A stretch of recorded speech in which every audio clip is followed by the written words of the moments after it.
Good afternoon, boys and girls. It's Mrs. Rangoni. Doesn't it seem like I'm actually in the woods?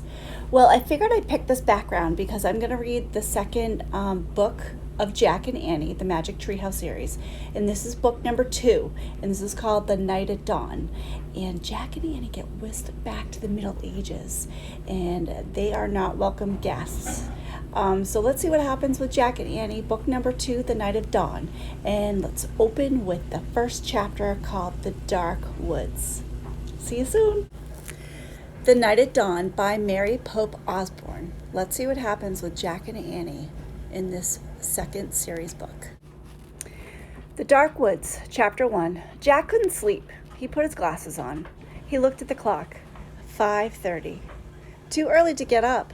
Yesterday, so many strange things had happened. Now he was trying to figure out what was going on. He turned on the light. He picked up his notebook.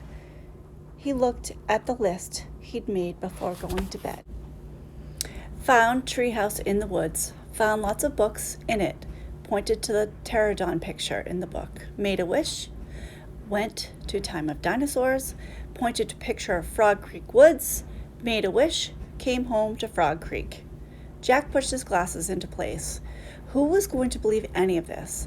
Not his mom, or his dad, or his third-grade teacher, Mrs. Watkins. Only his 7-year-old sister, Annie. She had gone with him to the time of the dinosaurs. Can't you sleep? It was Annie standing in his doorway. Nope, said Jack. Me neither, said Annie. What are you doing? She walked over to Jack and looked at his notebook. She read the list. Aren't you going to write about the gold medal? She asked. You mean the gold medallion, Jack said. He picked up his pencil and wrote, Found this in dinosaur time. Aren't you going to put the letter M on the medal? Said Annie. Medallion, said Jack, not medal. He added an M. Aren't you going to write about the magic person? Said Annie. We don't know for sure if there's a magic person, said Jack. Well, someone built the treehouse in the woods. Someone put the books in it, and someone lost a gold medal in dinosaur time. Medallion, Jack said for the third time, and I'm writing the facts, the stuff we know for sure. Let me go back to the treehouse right now, said Annie, and find out if the magic person is a fact. Are you nuts, said Jack. The sun's not even up yet. Come on, said Annie. Maybe we can catch them sleeping. I don't think we should, said Jack. He was worried. What if the magic person was mean? What if he or she didn't want kids to know about the treehouse? Well, I'm going, said Annie. Jack looked out his window at the dark gray sky. It was almost dawn.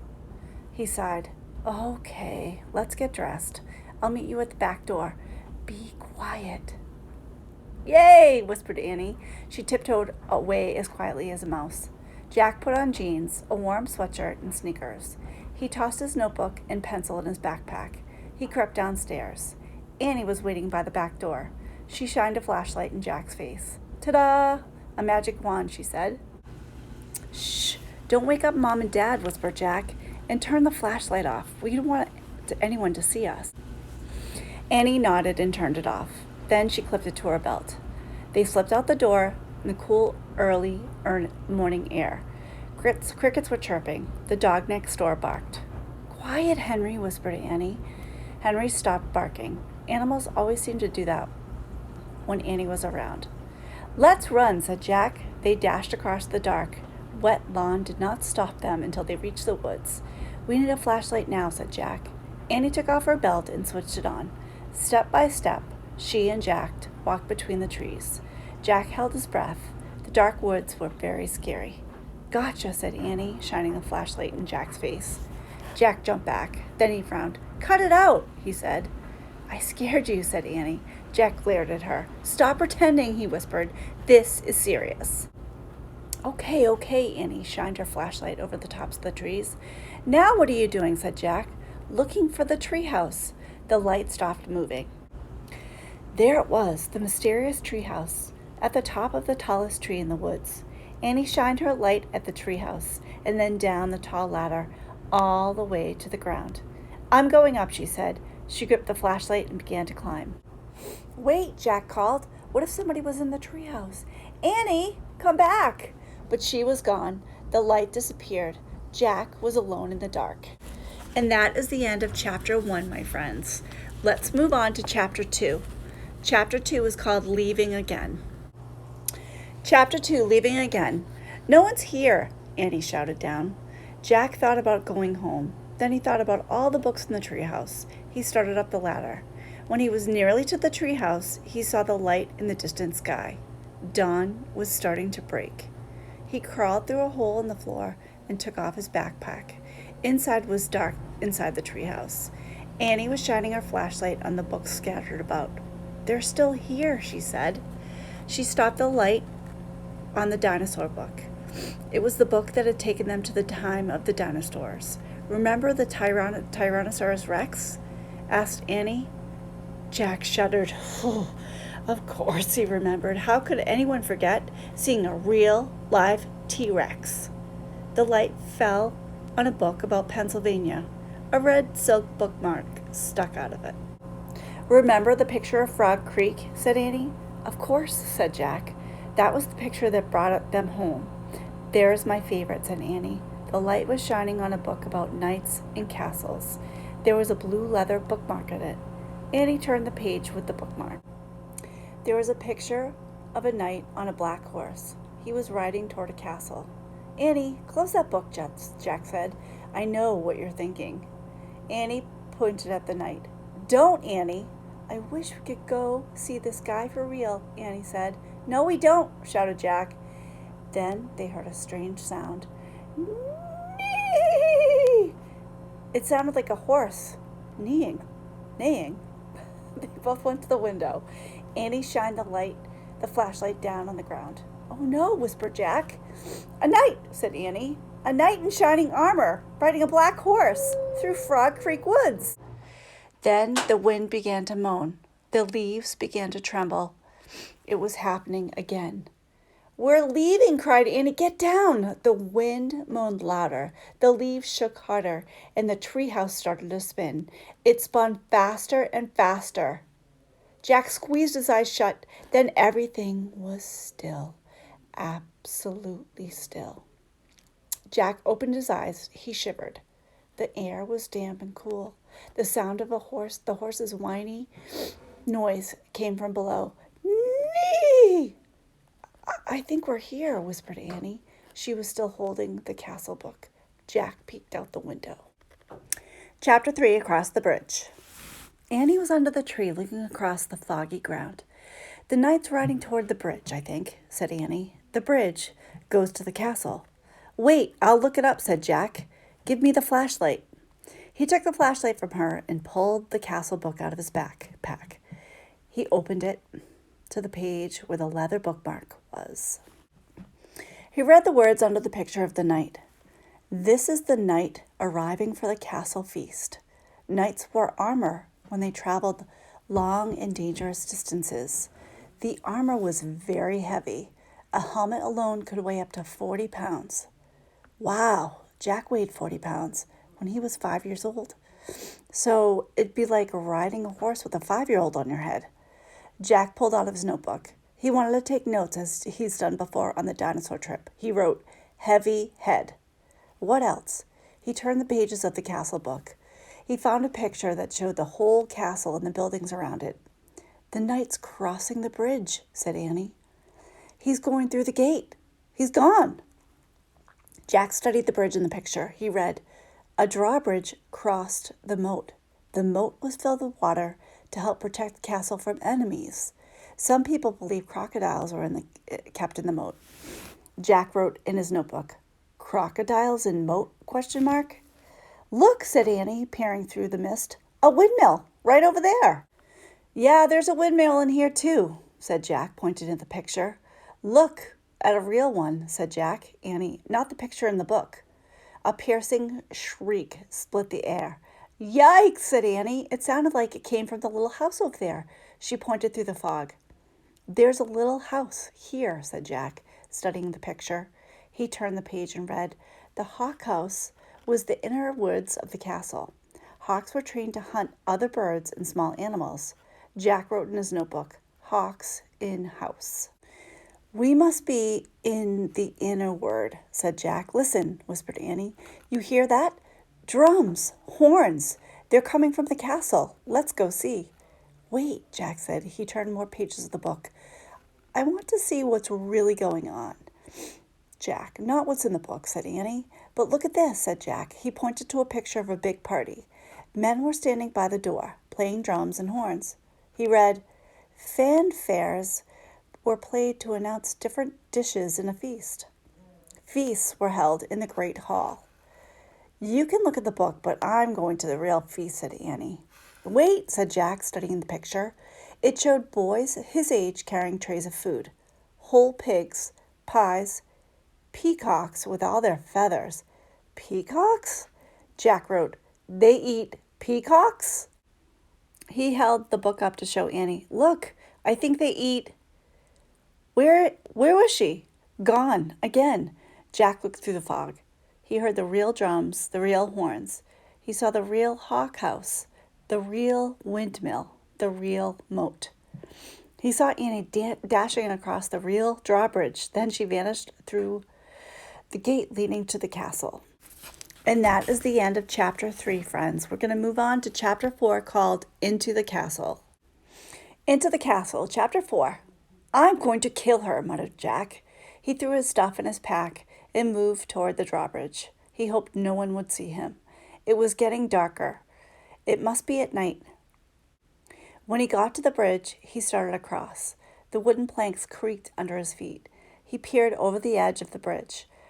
Were there any crocodiles in the moat? He couldn't tell. Halt! Someone shouted. A guard at the top of the castle was looking down. Jack dashed across the bridge. He ran through the castle gate and into the courtyard. From inside the castle came the sounds of music, shouting, and laughter. Jack hurried into a dark corner and crouched down. He shivered as he looked around for Annie. Torches lit high wall around the courtyard. The courtyard was nearly empty. Two boys led horses that clopped over the gray cobblestones. Nee! Jack turned. It was the knight's black horse. Psst. He peered into the darkness. There was Annie. She was hiding behind a well in the center of the courtyard. She waved at him. Jack waved back. He waited till the boys and the horses disappeared inside the stable.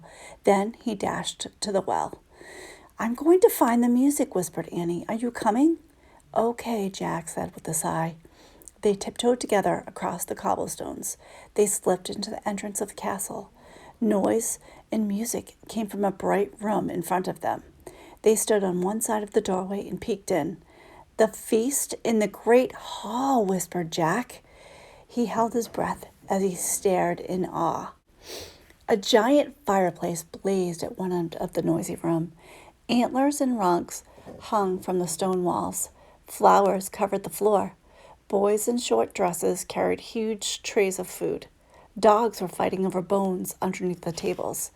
People in bright colors and funny hats strolled among the crowd.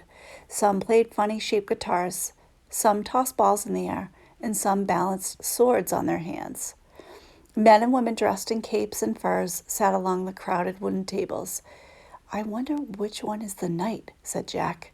I don't know, whispered Annie, but they're eating with their fingers.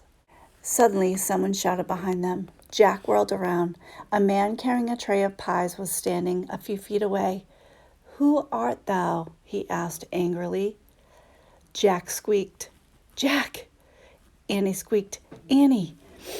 And as fast as they could, they ran down the dimly lit hallway. And that is the end of chapter 4, friends. Let's move on to chapter 5, called Trapped. Stay tuned. Find out what Jack and Annie come across in the castle. Chapter 5, Trapped. Come on, cried Annie. Jack raced behind her. Were they being followed? Here, quick. Annie dashed toward a door in the hallway. She pushed the door open. The two of them stumbled into the dark, cold room. The door creaked shut behind them. Give me the flashlight, said Annie. Jack handed it to her. She switched it on. Yikes! A row of knights right in front of them. Annie flicked off the light. Silence. They aren't moving, Jack whispered. Annie turned the light back on. They're just suits, Jack said. Without heads, said Annie. Let me have the flashlight a second, said Jack, so I can look in the book. Andy handed him the flashlight. He pulled out the castle book. He flipped through the pages until he found what he was looking for. Jack put the book away. It's called an armory, he said. It's where armor and weapons are stored. He shined the flashlight around the room. Oh man, Jack whispered. The light fell on shiny breastplates, leg plates, arm plates, on the shelves filled with helmets and weapons. The shields, spears, swords, crossbows, clubs, and battle axes. There was a noise in the hall. Voices! Let's hide, said Annie. Wait, said Jack. I have got to check on something first. Hurry, said Annie. It'll take just a second, said Jack. Hold this. He handed Andy the flashlight. He tried to lift the helmet from the shelf. It was too heavy. He bent over and dragged the helmet over his head. The visor slammed shut. Oh, forget it. It was worse than having a 5-year-old on your head. More like having a 10-year-old on your head. Not only could Jack not lift his head, he couldn't see anything either. Jack! Annie's voice sounded far away. Chapter 6. Ta-da! In the torchlight, Jack saw 3 huge men standing over him. One with very squinty eyes held the torch. One with a very red face held Jack, and one with a very long mustache held on to Annie. Annie was kicking and yelling. Stop, said the one with the very long mustache. Who art thou? Said the one with the very red face. Spies? Foreigners? Egyptians? Romans? Persians? Said the squinty-eyed one. No, you dummy, said Annie. Oh, brother, Jack muttered. Arrest them, said the red face. The dungeon, said the squinty-eyed guard. The guards marched Jack and Andy out of the armory. Jack looked back frantically. Where was his backpack? Go, said the guard, giving him a push. Jack went. Down they marched, down the long dark hallway. Squinty, Annie, Mustache, Jack, and Red. Down a narrow, winding staircase. Jack heard Annie shouting at the guards. Dummies! Meanies! We didn't do anything. The guards laughed. They didn't take her seriously at all. At the bottom of the stairs was a big iron door with a bar across it. Squinty pushed the bar off the door. Then he shoved at the door. It creaked open. Jack and Annie pushed into a cold, clammy room. The fiery torch lit the dungeon. There were chains hanging from the filthy walls, water dripping from the ceiling, making puddles on the stone floor. It was the creepiest place Jack had ever seen. We'll keep them in here until the feast is done. Then turn them over to Duke, said Squinty. He knows how to take care of thieves. They will be hanging by tomorrow, said Mustache. If the rats don't get them first, said Red. They all laughed. Jack saw that Annie had his backpack. She was quietly unzipping it. Come on, let's chain the 2 of them, said Squinty. The guards started toward them, and Annie whipped her flashlight out of the backpack. Ta-da! She yelled. The guards froze. They stared at the shiny flashlight in her hand. Annie switched the light on. The guards gasped in fear. They jumped back against the wall. Squinty dropped the torch and fell into a dirty puddle of water on the floor, sputtered and went out. My magic wand, said Annie, waving the flashlight. Get down or I'll wipe you out. Jack's mouth dropped open. Annie fiercely pointed her light at one of them and then at another. Each howled and covered his face. Down! All of you get down, shouted Annie. One by one, the guards lay down on the wet floor. Jack couldn't believe it. Come on, Annie said to him. Let's go. Jack looked at the open doorway. He looked at the guards, quaking on the ground. Hurry, said Annie. In one quick leap, Jack followed her out the terrible dungeon. And that is the end of Chapter 6, my friends. We move on to Chapter 7, A Secret Passage. Let's find out, did Jack and Annie get out of the castle? Do they make any friends? What happens? Stay tuned for Chapter 7, A Secret Passage. Chapter 7, A Secret Passage. Jack and Annie raced back up the winding stairs and down the long hallway. They hadn't gone far when they heard a shouting behind them. Dogs barked in the distance. "Are they coming?" Annie cried. "In here," said Jack. He shoved open a door off the hallway and pulled Annie into the dark room. Jack pushed the door shut. Then Annie shined her flashlight around the room. There were rows of sacks and wooden barrels. "I'd better look in the book," said Jack. "Give it to me." Annie gave him the flashlight, and in his backpack he pulled out the book and started tearing through it. "Shh," said Annie. "Somebody's coming." Jack and Annie jumped behind the door as it creaked open. Jack held his breath. A light from a torch danced wildly over the sacks and barrels. The light disappeared. The door slammed shut. "Oh, man," whispered Jack. "We have to hurry. They might come back." His hands were trembling as he flipped through the pages of the castle book. "Here's a map of the castle," he said. "Look, this is the room we're in. It looks like a storeroom." Jack studied the room in the book. "These are sacks of flour and barrels of wine." "Who cares? We have to go," said Annie. "Before they come back." "No, look," said Jack. He pointed to the map. "Here's a trap door." He read aloud. "This door leads from the storeroom through a secret passage to the precipice over the moat." "What's a precipice?" asked Annie. "I don't know. We'll find out," said Jack. "But first we have to find the door." Jack looked at the picture carefully. Then he shined the flashlight around the room. The floor of the room was made up of stones. The trap door in the picture was 5 stones away from the door in the hall. Jack shined the light on the floor and counted the stones. 1, 2, 3, 4, 5. He stamped on the 5th stone. It was loose. He put the flashlight on the floor and he worked his fingers around the thin sheet of stone and tried to lift it. "Help, Jack!" Annie came over and helped him lift up the stone square out of its place. Underneath was a small wooden door. Jack and Annie tugged on the rope handle, and the door fell open with a thunk. Jack picked up the flashlight and shined it. "There's a little ladder. Let's go." He clipped on the flashlight and fell his way down the small ladder. Annie followed. When they both reached the bottom of the ladder, Jack shined the light around them. There was a tunnel. He crouched down and began moving through the damp, creepy tunnel. The flashlight barely lit the stone walls. He shook the light. "Were the batteries running down?" "I think our light's dying," he said to Annie. "Hurry," she called from behind. Jack went faster. His back hurt from crouching.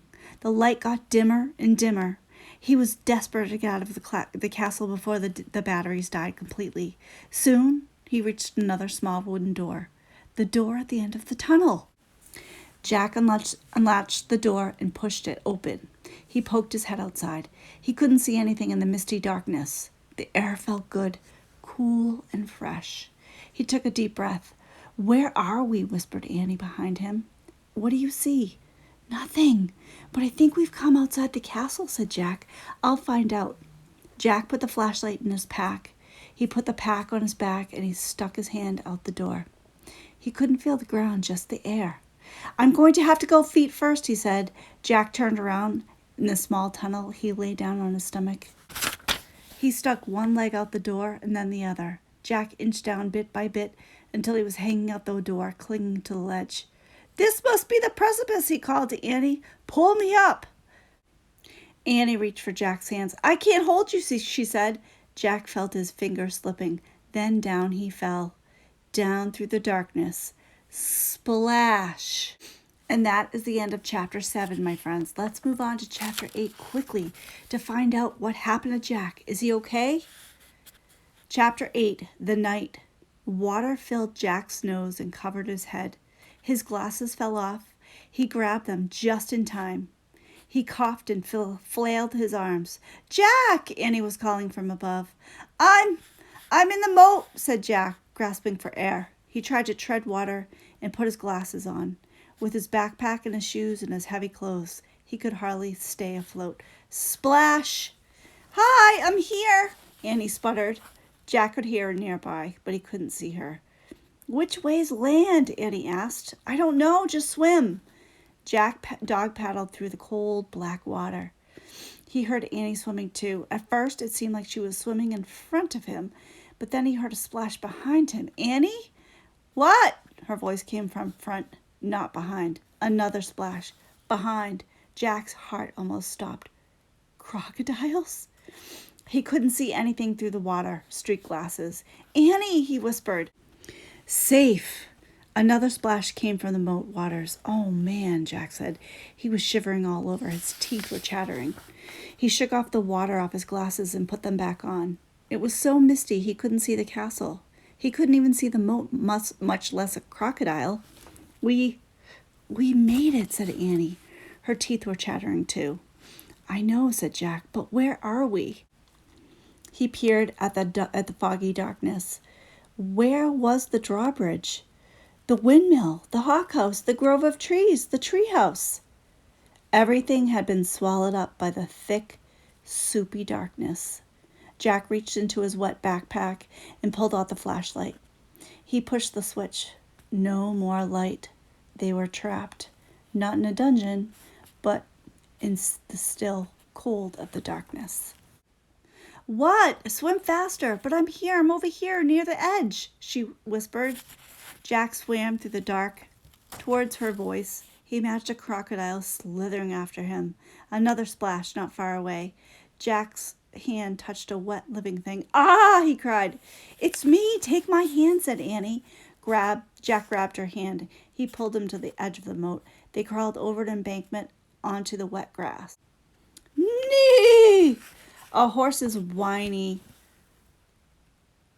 Just then the clouds parted. A full moon was shining in the sky. A pool of light spread throughout the mist. Then Jack and Annie saw him, just a few feet away. The knight. He sat on the black horse. His armor shone in the moonlight. A visor hid his face, but he seemed to be staring straight at Jack and Annie. And that is the end of chapter 8. I can't believe it. We're going on to the last 2 chapters in this book. The Night at Dawn. I can't wait to find out what happens. Is the night going to be a good night or is it going to be a bad night? What's going to happen? We have the last 2 chapters, 9 and 10. So stay tuned to the next chapters and find out. Did Jack and Annie make it home back to Frog Creek, Pennsylvania? Or are they going to be stuck in the Middle Ages? Tune in.